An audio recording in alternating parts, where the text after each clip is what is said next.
Hello everybody and welcome back to my channel. So if you remember my last video, I planted a whole bunch of different types of pepper seeds, right?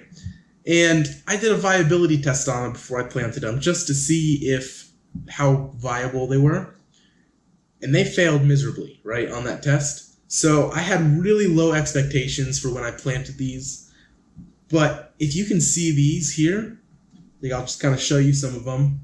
You see how many seedlings are in there? There's probably at least a dozen, if not more, in there. Same with that one.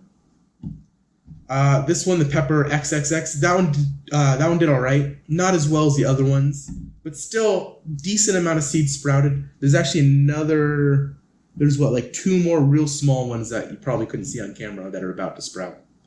Then you got that one there. It's the scorpion. Only one from the reaper, but I also only had one reaper seed, so not too big of a deal. And then the white ghost.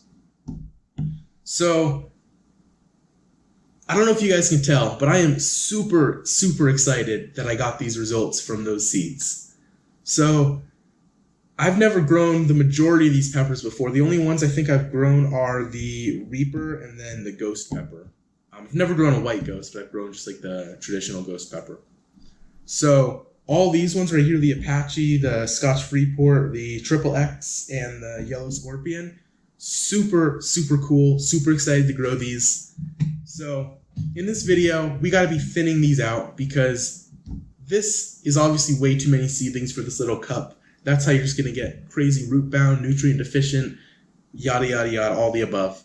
So there's two ways you can kind of go about this. The first way is if you wanted to save all of these seedlings and have a whole bunch of pepper plants, then what you would want to do is take this out and dump the soil out with the peppers in it and then very carefully separate each individual seedling and then replant them in their own cups. But I don't need that many seedlings, so I'm just going to pluck them right out of the soil. So that's what we're going to do. And I'm going to be plucking them to leave about 2 to 3 seedlings per cup. So I'll be right back as soon as I'm done with that. One more thing about plucking the seedlings out. When you're plucking them, make sure you leave the biggest and the strongest looking seedlings, because those are usually going to be the ones that do better. So pluck any of the small ones, any of the ones that kind of look deformed, like maybe they only have like one leaf, the other leaf is shriveled up.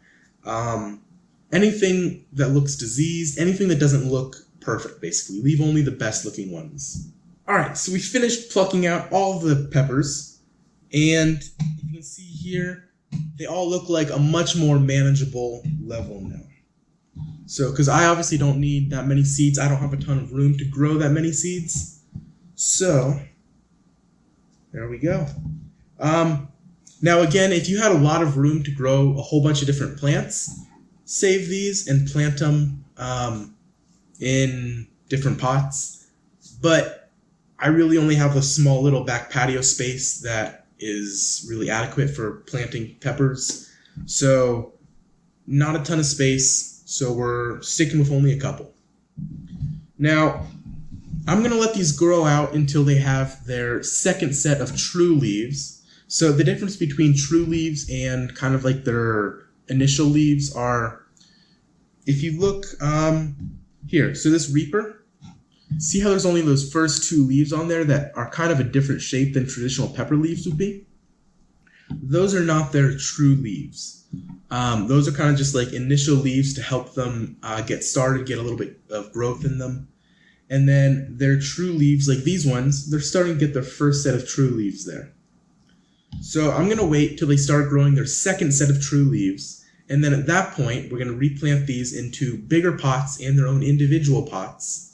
As well as I'm probably going to try a couple of them into a Kratky hydroponic setup. So be looking out for that. That's about all I got for this video. If you haven't already and you do like this video, please hit that subscribe button. And I'm posting these videos all the time, so check back later for more.